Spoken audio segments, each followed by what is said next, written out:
Ja dneska vítam toto nového videjka. Áno, určite som vám niečo slúbil, že natočí videjko, kde bude sneh. Ale to sa bohužiaľ nevydavilo, lebo som mal vybitý mobil a som si zabudol nabíjačku, ale na to teraz zabudneme, lebo máme tu žubalušu nové, áno, určite viete čo, tavidlinky.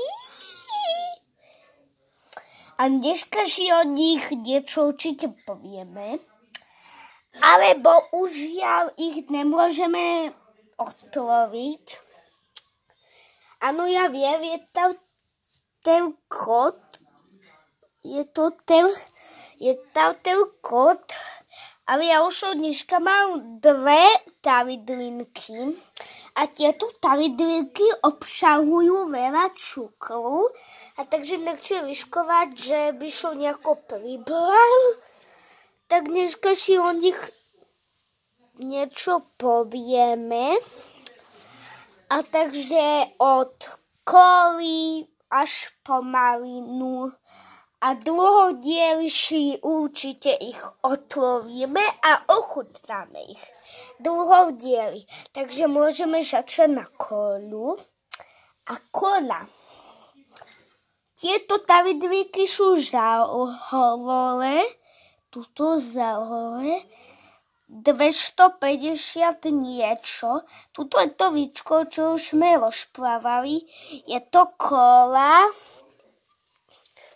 YouTube, Instagram, TikTok, a toto neviem, jak sa volá.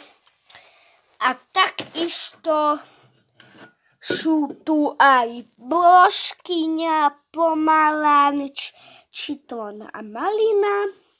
A takto isto sú tie tavidlinky aj ostatné príchute.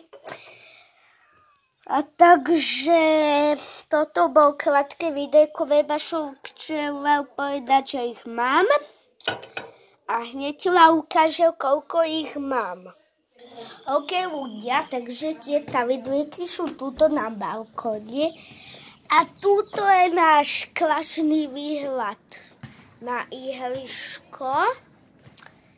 A pozerajte sa, koľko tých tavidlinkov mám. Malina, pomaranč, citrón, kola, pomaranč a brožkyňa.